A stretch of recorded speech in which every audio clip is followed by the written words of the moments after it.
Bienvenue dans cette deuxième partie. Nous sommes à Pretoria, la capitale politique de l'Afrique du Sud, où la tension est montée d'un cran depuis la nuit d'hier, où un télégramme a atterri sur la table du président sud-africain par son chef d'état-major de l'armée sud-africaine qui a reçu le cri de détresse des troupes sud-africaines qui sont à Goma, qui n'ont pas reçu jusque-là le mandat de pouvoir attaquer l'armée rwandaise qui se déguise dans le M23 à Goma, parce que tout est sur place. Tout est sur place et tout ce qui manque, c'est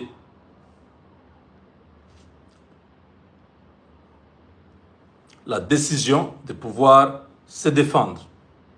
Ils ont des chars de combat, ils ont des véhicules blindés, ils ont des drones, ils ont des équipements capables de pouvoir mettre Goma dans un chaos. Plus de 2000 militaires sud-africains sont sur le sol congolais et ils ont été attaqués la nuit par des tirs sporadiques et une bombe qui est tombée à l'enceinte de la base de la SADC.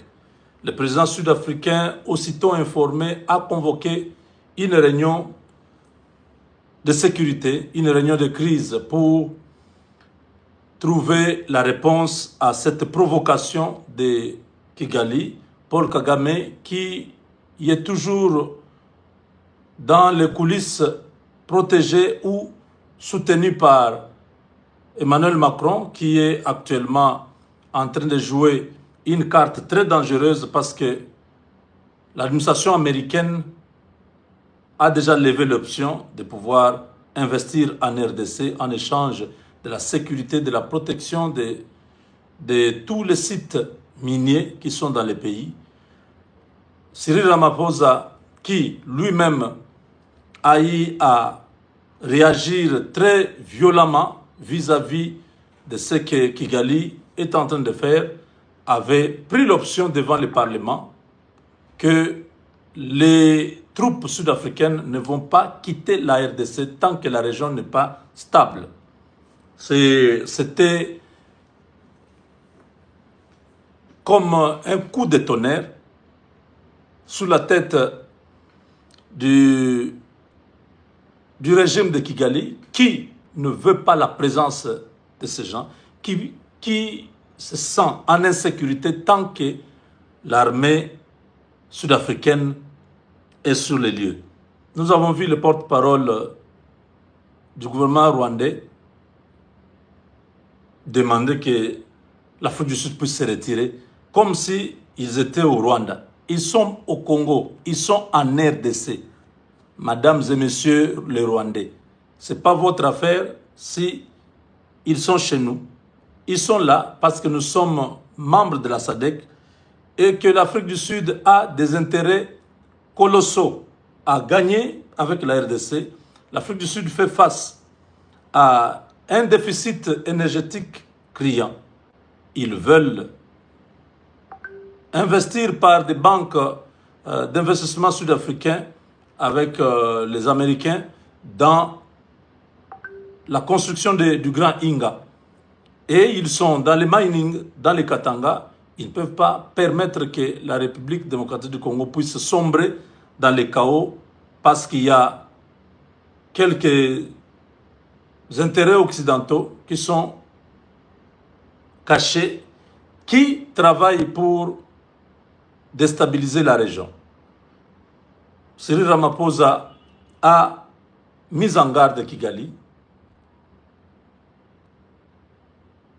que cette provocation, si quelque chose arrive à ces soldats, ça ne sera plus l'affaire de la RDC, ça sera l'affaire directe de l'armée sud-africaine qui va s'occuper de Kagame.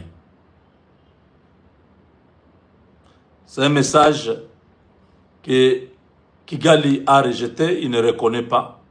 Il dit qu'ils ne sont pas impliqués, ce n'est pas l'armée rwandaise qui a tiré.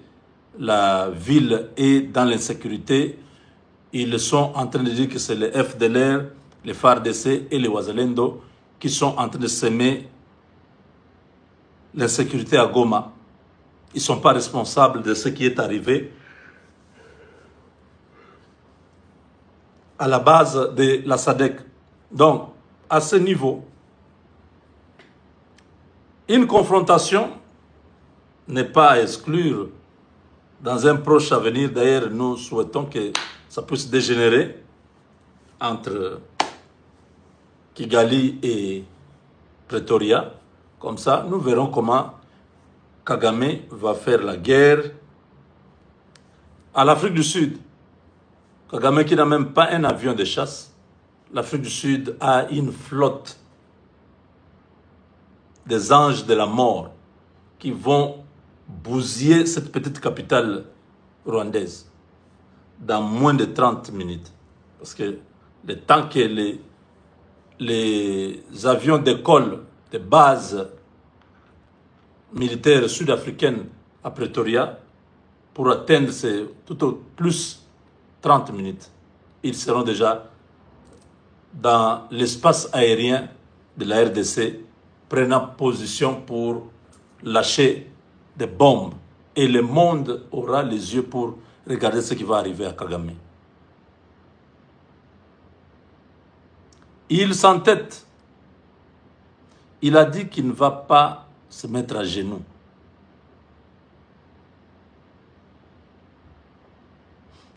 Kagame a dit qu'il n'y a personne sur cette planète qui pourrait le mettre à genoux. Je ne sais pas si Kagame est plus grand que Kadhafi, plus grand que Saddam Hussein, plus grand que Ben Laden, plus grand que tous ces gens qui ont défié l'Amérique, qui ont été réduits à rien.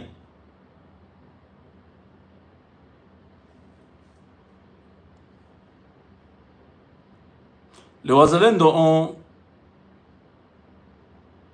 attaqué plusieurs positions cette semaine ici, que ce soit au nord Kivu, au sud Kivu. Ça a paniqué le Rwanda.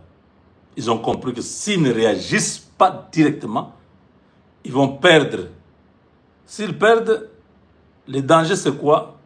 Cette guerre ne va pas se limiter à Bukavu ou à Goma. Cette guerre risque de traverser vers le Rwanda.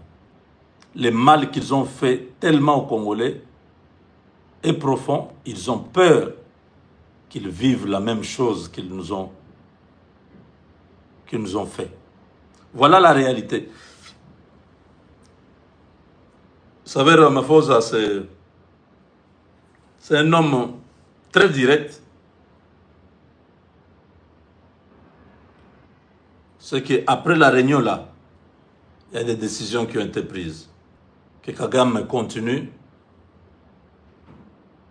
avec son plan de provoquer. Bon, l'ONU, ça on comprend. Ils vont faire ce qu'ils voudront. Mais la SADC, c'est 17 pays. Si un seul soldat, ça c'est la mise en garde, si un seul soldat sud-africain venait à trouver la mort,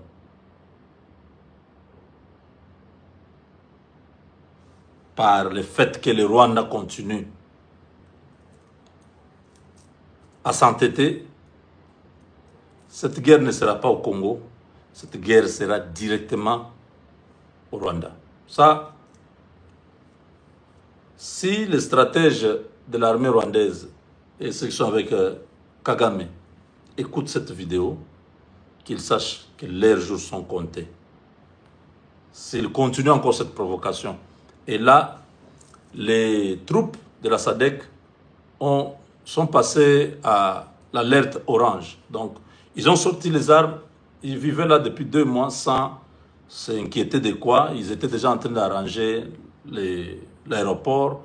Ils ont signé des accords avec le M23, tout ça. Les choses évoluaient déjà. Mais depuis la nuit juste après l'appel de Pretoria, le message est venu pour qu'ils puissent monter l'alerte. Ils sont maintenant prêts. Si on donne le go, ils vont sortir de leur base pour attaquer toutes les positions stratégiques dans la ville où l'armée rwandaise, il y a 3000 militaires qui sont arrivés à Goma. Il y en a, on a parlé de 1800 qui sont allés Tchangungu, qui sont allés à Bukavu. Parce qu'ils ont peur que Goma, parce que c'est là où il y a la majeure de leurs activités.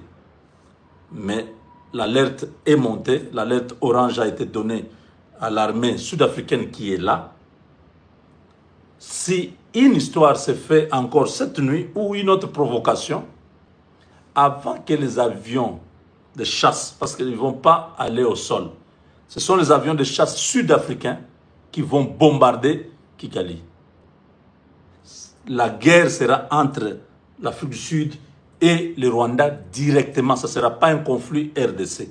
Parce qu'il provoque l'Afrique du Sud à travers ces troupes qui sont stationnées en RDC. Les militaires qui sont là vont sortir pour se défendre. Entre-temps, Kigali sera frappé. C'est l'information que nous avons. Les renseignements rwandais sont déjà informés. S'ils veulent cette escalade à ce niveau-là, qu'ils envoient encore leurs bateaux là, cette nuit, tirer encore sur les murs de l'aéroport.